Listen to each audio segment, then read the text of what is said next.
Hello guys, welcome to hit TV. నేను మీ నిహాల్. ప్రస్తుతం మనతో ఉన్నారు senior political analyst KS Prasad గారు. సార్ నమస్తే. సార్ నమస్తే అండి. సార్, ఈరోజు మార్నింగ్ న్యూస్ చూడంగానే వైసీపీకి అవంతి శ్రీనివాస్ గారు రాజీనామా చేయడం జరిగింది.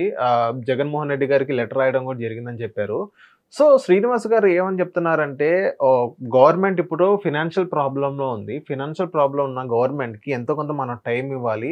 అది చేయలేదు, ఇచ్చేయలేదు, ధర్నాలు చేయండి, అది చేయండి, జమిలీ కోసం ధర్నాలు చేయండి అనేది తాడేపల్లి ఇంట్లో కూర్చొని చెప్పడం అంటే చాలా ఈజీ.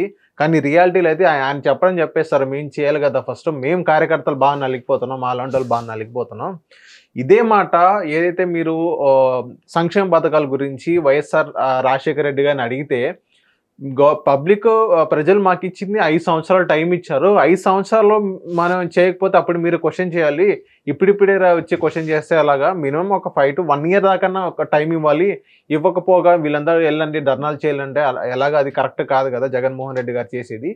ఇంకోటి ఏంటంటే, అవంతి శ్రీనివాస్ గారు ఒక మాట చెప్పారు, నాకు ఎక్కడ గౌరవం ఉందా, ఎక్కడ గౌరవం దక్కితే నేను అక్కడే ఉంటాను అన్నట్టుగానే అవంతి శ్రీనివాస్ గారు చెప్పారు. దాన్ని బట్టి మనం ఏం అర్థం చేసుకోవచ్చు సార్, వైఎస్ఆర్సీపీలో అవంతి శ్రీనివాస్ గారికి గవర్నమెంట్ రెస్పెక్ట్ ఇవ్వట్లేదా, అందుకే రాజీనామా చేశారు అనుకోవచ్చా మనం? పదవి లేకపోతే అల్లాడిపోయే బ్యాచ్లు కొన్ని ఉంటాయి.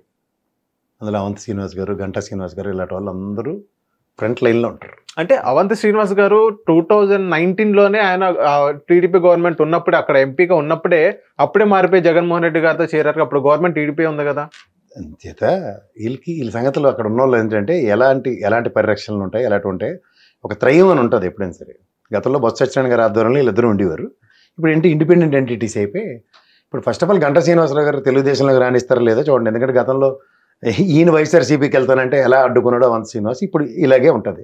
అది ఎంత జస్ట్ టైం బయింగ్ కార్యక్రమం అంటారు. అది మెయిన్ ఏంటంటే, ఇప్పుడు ఈ ప్రభుత్వం వచ్చిన తర్వాత బిజినెస్ ఫర్టిలిటీలో ఉన్న నాయకులు ఎవరైనా సరే, ఇన్ఛార్జీలు ఇలాంటి వాళ్ళు అందరూ ఉన్నప్పుడు, నేను గతంలో నా విశ్లేషణలు ఎవరైనా చూస్తే కూడా తెలుస్తుంది, నిరంతరం కరెంటు ఛార్జీలు పెరుగుతున్నప్పుడు అపోజిషన్ పార్టీలు ధర్నా చేయడం సర్వసాధారణం, చేసి తీరాలి కూడా. ఇన్ ద సేమ్ సినారియో రైతు నష్టం అవుతుంది. నిన్నగాక మొన్న ఆ సినిమా టికెట్ల విషయంలో నేను 1000 కోట్లు పెట్టి సినిమా తీశాను, నా సినిమా టికెట్ 1000 రూపాయలు పెట్టుకుంటానంటే ప్రభుత్వాలు ఒప్పేసుకుంటాయా?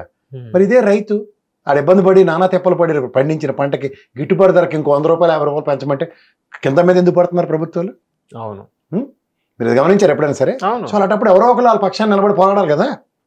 ఇప్పుడు గత ప్రభుత్వంలో జగన్మోహన్ రెడ్డి గారి ఆయనలో రైతు భరోసా కేంద్రాలతో వర్క్ చేసిన దగ్గర ఇలాంటి అప్రెన్షన్స్ ఏమైనా కనబడ్డాయి మీకు?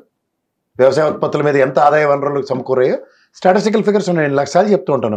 తెలుగుదేశం గవర్నమెంట్ 14 నుంచి 19 దాకా ఉన్న గవర్నమెంట్లో 54,892 కోట్ల ఉత్పత్తులు, వ్యవసాయ ఉత్పత్తులు ఉంటే, ఇదే జగన్మోహన్ రెడ్డి గారి గవర్నమెంట్లో 89,694 కోట్లు వ్యవసాయ ఉత్పత్తులు ఉన్నాయి. సో దానివల్ల పెరుగుదల ఉన్నప్పుడు జిఎస్డిపి కంట్రిబ్యూషన్స్ ఏ విధంగా ఉన్నాయో చూసుకోమనండి. ఈ 6 నెలల్లో జిఎస్డిపి ఏ విధంగా అధోగతి సంతరించుకుంటుందో చూసుకోమనండి. సో వీటిల్లో ఎప్పుడైనా సరే రైతుల పక్షాన్ని నిలబడి ఉద్యమానికి పిలుపునిచ్చినప్పుడు, ధర్నాలు గరావులు చేస్తున్నప్పుడు, ఆయన జగన్మోహన్ రెడ్డి గారు జేబులు వేసుకోవడం కాదు కదా ధర్నా. ట్రూ అప్ ఛార్జీల భారం కొంతవరకు తగ్గినా ప్రజలు కాస్త ఊపిరి పీల్చుకుంటారు. రెండోది, రైతులకి గిట్టుబాటు ధరల మీద, వాళ్ళకి రావాల్సిన పంట బీమాల మీద, వీటి మీద ధర్నాలు చేస్తే, పార్టీ పరంగా సంఘీభావాలు ప్రకటించుకుంటే గ్యారంటీగా వాళ్ళ సమస్యకి ఒకటి భుజం ఇస్తున్నాడు అన్నది వాళ్ళకి ఔదార్యం పెరుగుతుంది. ఇది ఎవరైనా నీకు ఉల్లంఘట్లేదని చెప్పి ప్రపంచంలో ఎవరికి ఉల్లంఘదంటే ఎలాగా?